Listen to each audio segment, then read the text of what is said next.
Hello, and welcome back to another episode of Concert Insights, Schubert Club's new online version of the traditional pre-concert talk. My name is Mark Bilyeu, and I am thrilled to join you for the fourth concert of the 2023-2024 International Artists Series, welcoming South African soprano Golda Schultz and American-born pianist Jonathan Ware.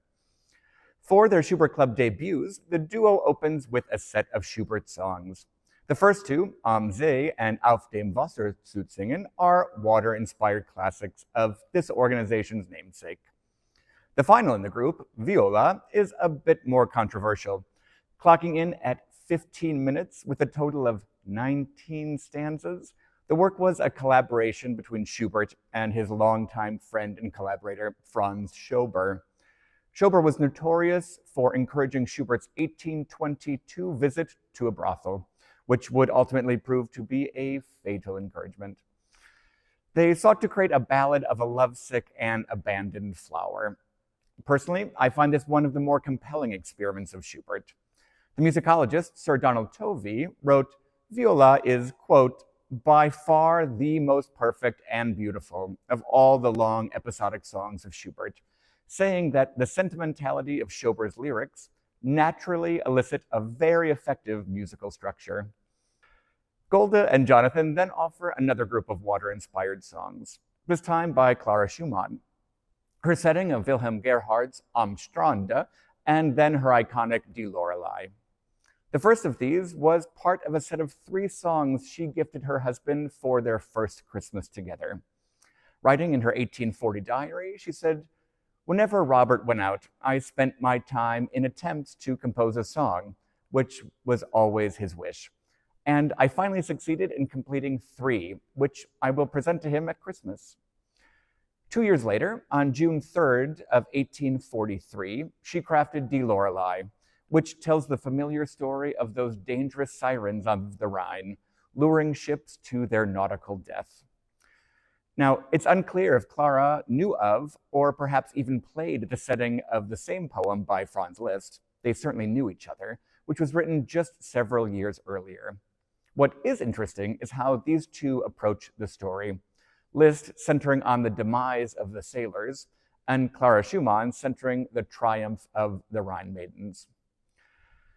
Now, before the pause, we hear a set of songs by the English-born composer Rebecca Clarke. Rebecca Clarke grew up in a house with a rather demanding and unstable father, who was also an amateur musician. Forcing his children to take up musical instruments, he soon had a resident string quartet to entertain him and his friends.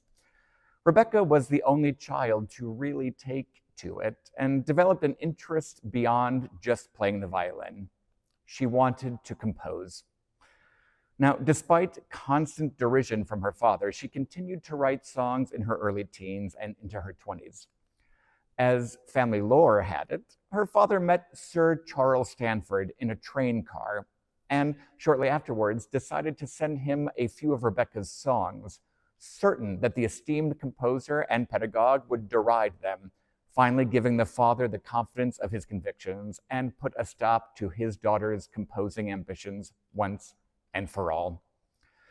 On January 1st of 1908, Stanford penned a letter to the family saying, "Rebecca's songs showed a fine independence of idea," and invited Rebecca to study with him at the Royal College of Music. She penned what is considered one of her greatest songs, The Seal Man. Less a song than an extended dramatic dialogue, she extracted the text from the final crisis in a story by John Masefield of the same title.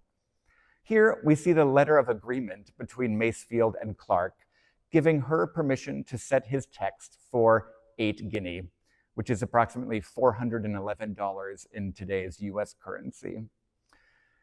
Clarke kept revising The Seal Man for a full 2 years, wanting to make it simpler and better. And in 1923, the first singer she showed it to, the San Francisco-based tenor Lawrence Strauss, snapped it up and gave the premiere in San Francisco the following season. Myra Hess promoted the piece in London, where it came to the attention of baritone John Goss, who sought Clarke out and gained permission to give the UK premiere. The song was an instant hit, with the Musical Standard of London saying, "Equally interesting was a first performance of a remarkable song, The Seal Man by Rebecca Clarke. This was indeed so lovely a piece of writing that its termination left an ache, and we hope that an opportunity of again hearing it will not long be delayed."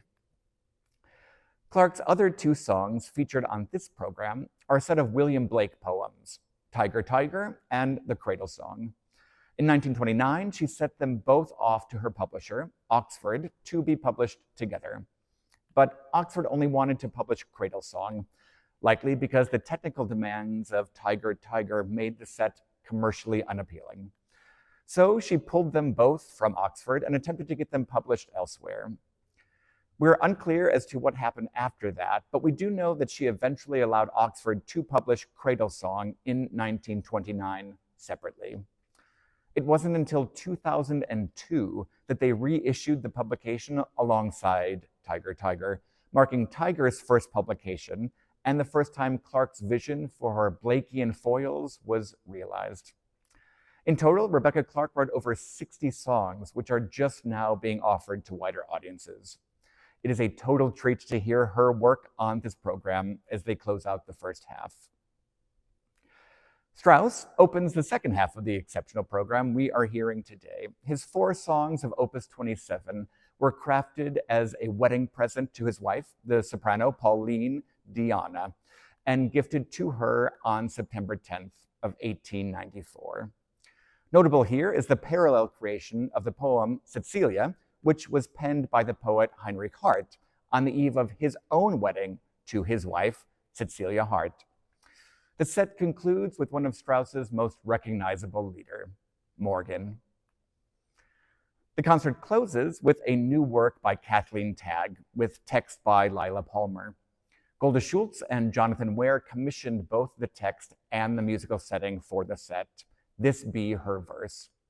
In 2022, not only is it the title of the duo's newest release on the Alpha Classics label, but like this program, it is the capstone to the recording. Kathleen Tagg is a South African multidisciplinary musician. She's a pianist, a composer, and a producer who toes the line between classical and pop music, often utilizing electroacoustic elements. Here, she calls for a bit of prepared piano to widen the color palette and add a compelling rhythmic spine.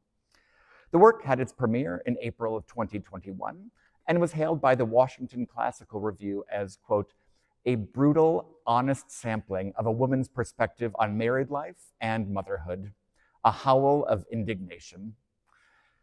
According to the librettist Lila Palmer, the work is a celebration of feminine experience and a riposte to several hundreds years of the male voice in classical music. The cycle focuses on watershed moments in a woman's life, from self-creation and singleness to the demands and pressures of marriage and family life, with crystalline clarity and dry wit. The texts reference and respond to male poets, addressing the yawning void in feminine literary representation across time, as set by male composers. The cycle asks disquieting and oblique questions and gives no easy answers about what is ontologically and emotionally possible for women. The music is extraordinary and the musicians are exceptional. What else would you expect from the International Artists Series here at the Schubert Club? We'll see you at the Ordway.